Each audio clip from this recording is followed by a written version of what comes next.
télévision Futurs Médias mbokk yi ñoo ngi leen di nuyu bu baax a baax di rafetlu ni ngeen àndee ak ñun fas yéene ànd ak yéen ci xibaaru timis yi la ca gën a fës bokk na ci gaal gu suux fële kon ca diwaanu Ndar ca waax ya foofe gaal ga juróom fukki doomi aadama ak juróom-ñett ñoo ca nekkoon am na ñeent fukk ak ñett yoo xam ne dañoo réer ñoo ngi leen di wër am na kenn ku ñu fukk ak juróom yooyu gis nañu leen kenn ka moom dafa faatu dinañ ci dikk ak yéen ci ay leeral ci xibaaru timis yi ak Ousseynou Diop.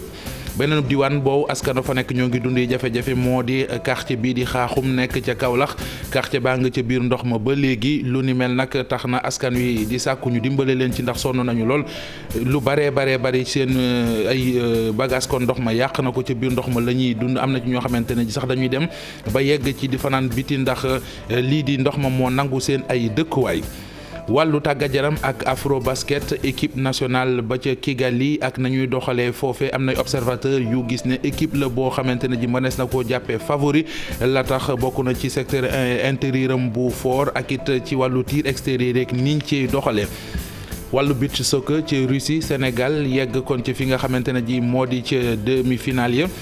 président fédération Sénégal bu football di maître Augustin Senghor di wax ne loolee la ko may bokk na ci liggéey boo xamante ne ji def nañu ko te bu ñu jàppantee joxante loxo mën nañoo kon gën a sori ci boobile compétition. beneen compétition mu di éliminatoire coupe du monde Qatar 2022 Aliou Cissé mi tàggat gaynde yi siiwal na tey ji li sup ñaar fukki gaynde ak juróom yi nga xam ne ñoo war a jongante yooyu la qualification max bu njëkk bi diggante Sénégal ak Togo lay doon beneen max bi ci topp diggante Sénégal ak Congo lu aju ci conférence de presse bi sélectionneur bi di Aliou Cissé doon amal tey ji ngir siiwal liste bi la ci tukkee des na ci ànd ak Pape Fara ñi ngi ci kanam tuuti lay doon mbokk yi lii mooy li fi gën a fës ci xibaar ngeen taaxirlu ñu faram-fàcceel leen ko.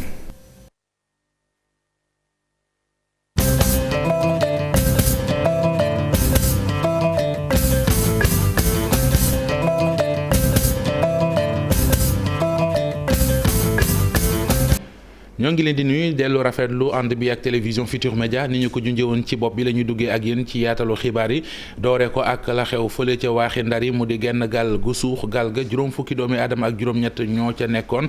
gis nañu fukk ak juróom ci ñoom kenn ka ba ñu koy gis génne waalewul bakkan maanaam dafa faatu am na ñeent fukk ak ñett yoo xamante ne ji ba léegi kon dañoo réer ci biir ndox mi ña nga leen di wër dañu ci ànd ak Ousseynou ci ay leeral Ousseynou nu yëf yi demee.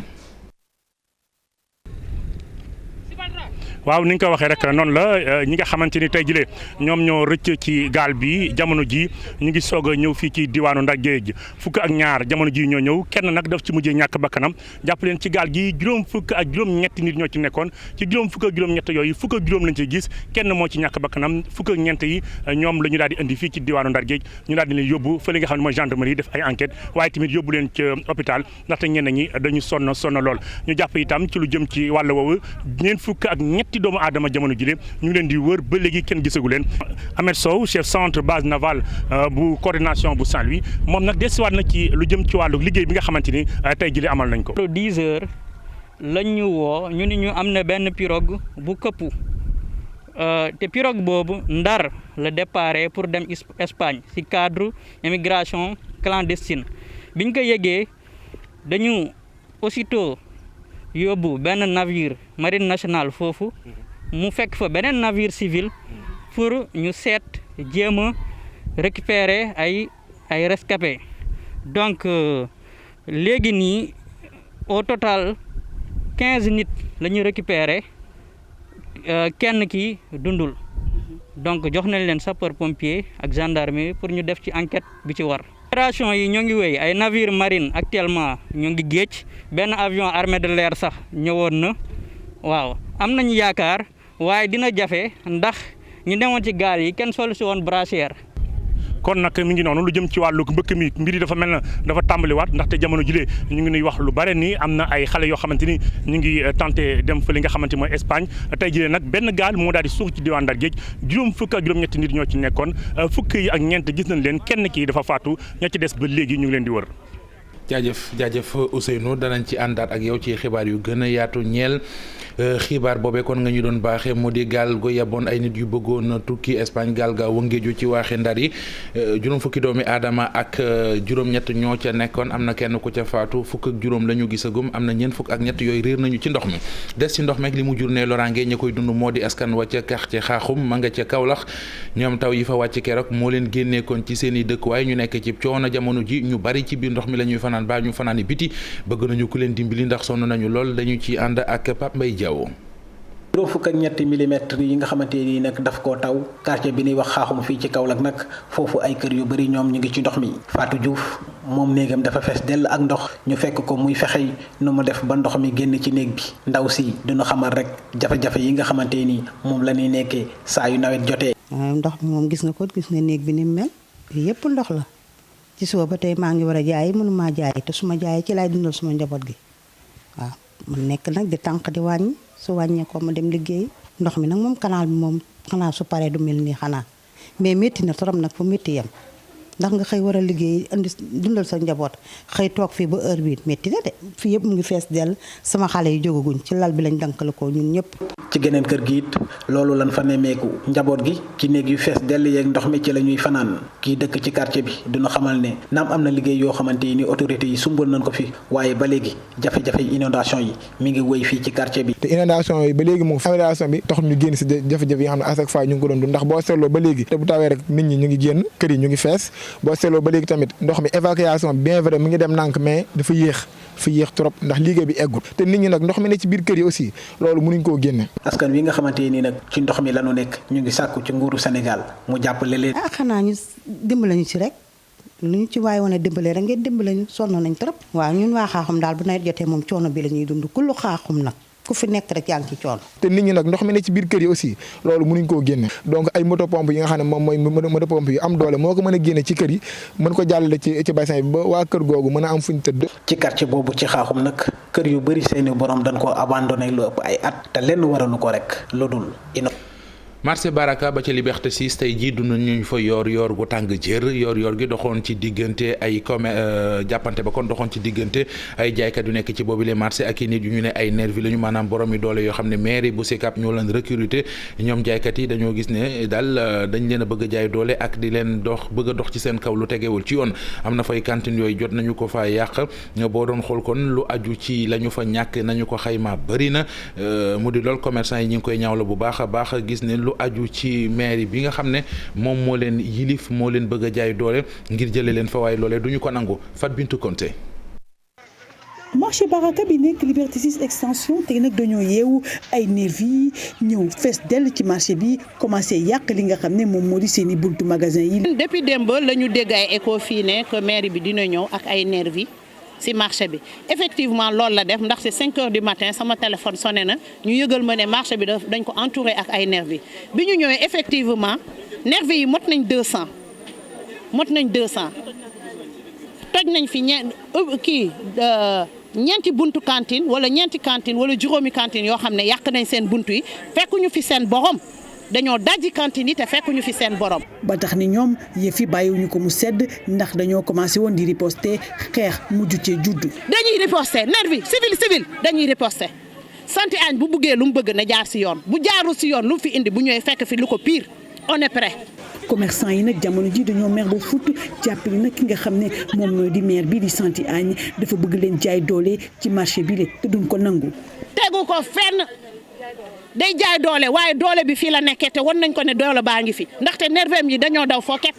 yàgg na nag commerçant yi nga xam ne ñoom ñoo nekk ci marché bi nga xam ne moom la ñuy wax marché Baraka nekk fii ci Liberté 6 extension ak maire yi bi nga xam ne moom moo di maire Sicap Liberté ci jafe-jafe yu metti la ñu nekk. ginnaaw jàppante yooyee takk dere dañu faa dem am lenn ci ay commerçant yoo xam ne teg nañu leen loxo loolee ñu def nag kii di secrétaire général bu marché ba di Thomas Mbaye mi ngi koy ñaawlu ñu teewlu kàddu yi Thomas Mbaye ak Aminata Mbare Sow. dafa am ñoo xamante ne jël leen yóbbu leen ci yoon police moo leen jàpp yóbbu leen yeble ci oto yóbbu leen te xamuñu li tax ñu jàpp leen yóbbu leen waaw te ñooñu ay commerçant leen yuy liggéey ci marché bi defuñu waxuñu. ñu jël leen yóbbu leen police jëppal mat nañ ñaar fukk ba si fukki nit voilà ñoom ñëpp si marché bi la ñuy liggéeyee. wutali diwaanu Pikine Nord waxtaane wàllu politique ak jàppante yi nga xamante ne jikkoon amoon na foofe am ñu ca jële ay gaañu yëf yu doxoon ci diggante militant yu Thierno Alassane Sall njiital République des Valeurs ak ñu ne ñook Amadou Diarra maire bu Pikine Nord ñoo ànd mbirum certificat résidence moo indi coow la dañu ci ànd ak Ndonga Ka.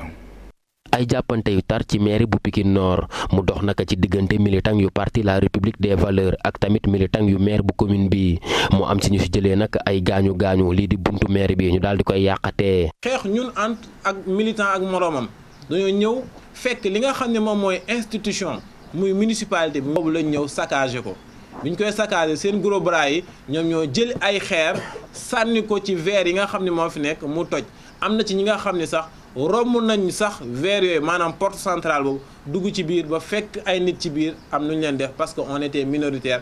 waa République des Valeurs ci seen wet coordonnateur ba naka di wàññi ñaar ci ay nitam ñoo ci jëlee tamit ay gaañu. am na blessé boo fa am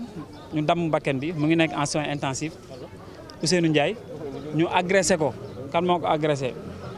ku tudd Bouba mooy chef protocole Amadou Diarra. chef de protocole bu maire Amadou Diarra policier yu commissariat de police bu Pikine daal di xëy nag ci àllarba ji teel daal di koy jëli mbi coog mballooy nag ñu ne li ko waral moo di wàlluk mbind mi jëm nag ci liste électorale yi kii di coordonnateur bu République des Valeurs ni certificat de résidence yi dafa am xàjjek seen ci nanu koy joxee. Pikine nag ñoo mënul d'accord Amadou Diarra di sélectionner ñan ñooy inscrire ak ñan ñoo dul inscrire. chef de cabinet bu maire Amadou Diarra ni kàddu yu ni mel nag ay tuuma kese la waaye méngoo wut ak li am. benn nit bu bokk ci parti bi ñuy wax République des Valeurs dafa ñëw andi 25 certificats de domicile pour ñu defal ko 25 certificats de résidence alors officier bi ne ko wóoluwuma loolu ñi nga xam ne ñoom ngay defal dama bëgg ñoom ñu ñëw kenn ku nekk mu ñëw mu jël sil boppam certificat de résidence parce que balaa ma koy délivrer parce que sama signature mooy dem il faut que ma am ci ay firnde yu leer kooku nag ni mu ko déggee neexu ko mu jàpp ni dañ koo xañ droit bi nga xam ni moom la war a am. waa République des Valeurs ni commission administrative bi ñu sanc nag ci biir mairie bi faaw nag ñu jëlee ko fii. loolu yëpp bi mu amee li ñu waroon def interpellé nañ sous-préfet won ko ay preuve bind nañ ko lii lettre buñ ko bind la mu déchargé ko. def nañ li ñu war a def interpellé nañ ko bi nga xamee ne tricherie am nañ ay vidéo interpellé ko te problème bi du problème mu Lamine Gueye waa Pikine la Amadou Diarra bëgg a segg xool ñi inscrire ak ñi dul inscrire. ngir bañ nag ay jàppante daal di amaat mu am limuk policier yu takku nag yu nu daal di indi teg leen ci buntu mairie bu Pikine Nord. loole bi mu xewee ginnaaw bi gouverneur bu région bu Ndakaaru demoon na fa moom Alhassane Sall ba mu fa demee xam leen ne daal jëf jooje ñu fa nemmeeku yoon du ko bàyyi noonu dana ko lijjanti leneen lu mu fa waxit moo di li ñenn ñi di sàkku di ñooñu Thierno Alassane Sall yi ngir commission bi ñu jële ko ca boobile mairie xam leen ne commission ba ca mairie ba kon lay wéy di des. leneen ci wàllu xibaar mu di lu ñeel liggéey yi nga xamante ne dafa jëm ci grande mosquée bu Pout ne si def kon ba daal di koy yeggale taxaw ci thème moo waral exposition boo xamante ne ji organisé nañu ko exposition d'art ay artistes plasticiens yu ñu ràññee fas ci yéene doxalee noone thème bi ñu ci jàpp mu di ponk bi moo di basmala dañu ciy déglu Babacar Samb Diène artiste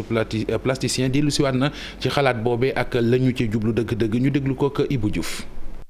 jublu ci benn événement culturel boo xam ne dafa bëgg a exposer ay tableau art yoo xam ne ci wàllu islam la ñu ci màggal tur yàlla bi nga xam ne mooy basmala bismillahi rahmaani rahim ñu def ci ay tableau ci anam bu bëree bëgg ko exposer ci biir jumaa ji di ci woo ñëpp ngir ñu ñëw jënd tableau yi lu ñu am ñu delloowaat ko ci jumaa ji gën a yeesalaat xar kanamam bu baax waaw li ñu ci julee lu ci bëri day delluwaat ci jumaa ji incha allah waaw dañ koy nekkaat di tabaxaat di ko rafetalaat bu baax a baax ngir mu amaat xar kanam bu bees. des ba léegi ci wàllu caada waxtaane ak yéen métier moo xam ne dañ koy faral di dégg danañ leen gën a xamale ak moom moo di métier beatmaker seetlu nañu ne daal lu aju ci musique bi ñuy yëngu ñaare ci film yi lañ leen di gën di nimiku yamul ci loole rek ndax taxawaay bu am solo la ñu am ci musique bi nan lañ koy doxalee lan moo di seenub liggéey ana dëgg-dëgg lan mooy métier beatmaker dañu ci ànd ak Ibou Diouf. bu ñuy wax ci wàllu musique ak tolluwaayam seetlu bi mooy saa su nekk dañ ciy faral di gis lu ci yees bokk na ci jamono ji loo xamante ne musiciens yi dinañ ko faral di jëfandikoo ni ñuy tuddee beatmaker ñooñu nag am xarañte am tamit lu ñu yokk ci tolluwaay musique. making mooy daanaka musique bu ñuy defaree ci ordinateur la musique boo xamante ne ci la ñuy defaree ci ordinateur bu yàgg ba dañu doon gis orchestre 10 nit ku nekk ñëw di defar tey da ngay gis benn nit kese mun na jàng musique wala mu bañ a xam musique mais ak ordinateur mun na def musique.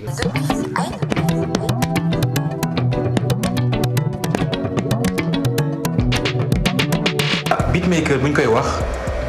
au départ c'était dans le cadre style rap hip-hop moo tax ñuy wax beatmaker donc c'est après que c'est devenu un peu plus général. Une machine, un séquenceur wala une boîte à rythme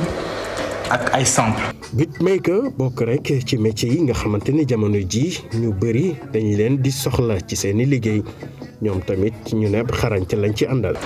beatmaker mën nga nekk doon beatmaker et t'as pas besoin d'avoir benn expérience wala benn xam-xam bu mag ci musique la majorité beatmaker yi ngay dégg ils savent pas jouer d'un instrument.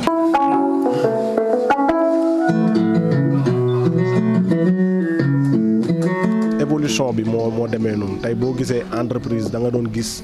benn liggéey 10 nit di ko def léegi benn machine bu ñëwee rek day remplacer loolu. tax na yenn saa yi dinañ di samp ab laaj ana lan moo la mën a may tey nga am métier bi mën ko def ni nga xamante ne tamit noonu la waree. Quand tu es beatmaker et en même temps musicien def lay faciliter lu bari quand tu programmes day tax nga xam exactement yan note ngay jouer day tax exactement nga xam ci yan gamme nga nekk. saa su nekk métier bu nekk bu amee lu ci yees dinañ di faral di xalaat ndax du am lu bari lu mu ci soppi. donc beatmaker mën na remplacer instrumentiste quand il est lui-même instrumentiste en fait. mais beatmaker bu xamul instrument bu mënul jouer instrument mënul remplacer instrumentiste. dinañ dem ba di liggéey ak ñi nga xamante ne ñoom ñoo ko xam di ci liggéey mooy instrumentiste yi des fois dañ leen di woo ñu ñëw ci studio bi dugalal ñu ay lignes jouer ak ñun. beatmaker ñu ne nag dafa am rek lu mu yokk ci musique instrumentiste yi ngir ñi nga xam ne mooy musique ñu mën ko di déglu ni mu waree ndaxte bu weesoo programmation nag li nga xamante ne musique live lu am solo la tamit. waxtaanee wàllu tàggat yaram ak coupe du monde beach soccer ba ñuy amal ci Russie équipe nationale bu Sénégal ba fa yegg kon ci demi-finale yi ginnaaw bi ñu duma Brésil ci quart de finale yi ndam loole ñu am maître Augustin Senghor président fédération Sénégal bu football di xamle ne liggéey boobu équipe bu lëma ko ànd mooy li ko maye te bu ñu gënee jàppoo mën nañoo gën a sori ci boobu li compétition ñu teewlu kàddu yi maître Augustin Senghor. defe naa bu ñu nekkee benn saa yi defe naa objectif yi nga xam ne dañ koy séntu ndam ñi nga xam ne ñu koy séntu yàlla dinañ ko may moo taxoon tey ñu teewee fi mu yegg si nag moment boo xam ne aussi am nañu tey ay maanaam ay résultats yoo xam ne daf ñu may mbégte ci fan yi ñu génn démb gis nañu suñu lions yi bi sooke yi gaynde bi sooke yi guleet ñu egg demi-finale ci match boo xam ne vraiment match boo xam ne ñëpp seetaan nañ ko ak équipe bu xarañ bu Brésil ñu wane xaar kanam boo xam ne moom la ñuy xaar ci gaynde et vraiment loolu ñu koy rafetlu te xam naa ne yemuñ foofu xam naa dinañu gën a def ay surprise ci match yi ñoo am nañ si yaakaar trop pour yëg si podium bi et pourquoi pas aussi bu si yoon xajee gagné trophée bi loolu yëpp tax na tamit ñu ne nañ fi teew wax ak wan entraîneur bi tey ñu ngi koy jàppale mais wax ak sénégalais yi pour que ñëpp jàpp si équipe dañ ko soxla tey loolu moo ñu manqué si suñu xalaat pour que ñu mun gagné ndam. éliminatoire coupe du monde Qatar 2022 Sénégal war caa joué ak Togo war caa joué ak Congo Aliou Cissé mi sélectionneur bi tey jii janoon ak taskatu xabaar yi ngir siiwal ñaar fukki joueur ak juróom yi mu tànn ngir ñu jongante ci boobule match fa la dellu siwaate ci jafe-jafe yu mu nar a am jëm ci joueur yi yéex a yegsi waajal gi dana du yomb wax na it ci li nga xamante ne mooy waxtu yu ñu war a joué match yi mu di 4 heures ci ngoon ñu ànd ci ak Pape Fara Ñing. amul benn surprise ci liste bi nga xam ne Aliou Cissé moom la fësal ci gaynde yi war a jonganteeg Togo ak Congo moom entraîneur bi nag nee na match yu métti moom moo ñuy xaar bu ñu gisee joueurs yi naka lañ fas yéenee ñëwee gannaaw ba nga xam ne joué nañ match yi ci week-end bi. Je pense que ces deux matchs-là sont trop proches des. jàpp naa ni ñaari match yu métti lay doon benn 1er septembre benn bi 7 septembre rawatina 1er septembre xam nga nag samedi ak dimanche championnat yi dañuy football jour yi war a ñëw lundi am na ci ñoo xam ne mardi la ñuy ñëw te loolu nag doo mën a def benn entraînement il faut que tamit ñu adapté wu naam dina métti. beneen jafe-jafe moo nekk heure match bi seen diggante ak Togo. heure match bi tamit jafe-jafe la loolu daal man ni jàpp naa ne li amoon bi la weesu maanaam courant bi coupé woon moo tax ñu yóbbu match bi 16h mais nag jamono ji Europe am na dëkk yu tàng championnat yu métti kon nag il faut que ñu daal di adapté wu baax a baax suñu bëggee bokk ci équipe yu mag yi. lu jëm ci bàyyi joueurs internationaux sénégalais yi entraîneur Aliou Cissé nee na daal ñu gën leen a respecté. fi mu ne amatuma envie di débat ci wàllu bàyyi joueurs yu Afrique yi loolu daal dañoo war a respecté bu baax a baax sunu football ak sunu confédération 54 nations lañu lii bu doon européens yi wala brésiliens yi xalaatuñ sax di ko waaye saa bu waree doon rek ñu bàyyi joueurs Afrique yi coow yu mel ni daal di jóg yenn saa yi entraîneur da lay woon ndax naan sama joueur bi na ma joué premier match bi deuxième match bi mu bañ ko joué loolu xalaatuñ ko ak entraîneur européen yi ci loolu nag moom damay wax il faut ñu respecter ñu. Non, donc je pense qu'il faut qu'on le respecte aussi. ñi nga xam ne dañ doon xaar gis jour lu ko ci groupe bi dinañ xaarandi waat waaye yeneen jour yoo xam ne mën nañu ñëw ci biir tanière bi ku ci mel ni Pape Gueye ak Sofiane Diop ñooñu waxtaane nañ leen ci conférence de presse bi. match yooyu ñuy waajal mu di éliminatoire coupe du monde Qatar 2022 fédération sénégalaise bu football génneen ab communiqué di wax ne CAF nanguwul public bi ñëw seetaan ci match bi muy match Sénégal ak Togo jëm ci première journée groupe H éliminatoire zone Afrique bu coupe du monde FIFA Qatar 2022 li tax moo di matuwaay yu ñu jël ngir moytu lawal Covid 19 ji moo tax waa CAF ne ak waa FIFA ànd ne match yooyee mu di Sénégal Togo bu ñu koy jouer public ba duñu ko teewee mu di lool ñu ngi ko jàngee ci communiqué de presse bu bàyyeekoo ci fédération Sénégal bu football. fii la ñuy yem mbokk yi ak yéen ci xibaaru timis yi ci télévision Futur Média 20h xibaar yi dina dellu siwaat ci tubaab ak soxna Naata Mbay jaa ngeen jëf yàlla ñu yàlla doolu jàmm ñu fanaan jàmm ba suba ak jàmm.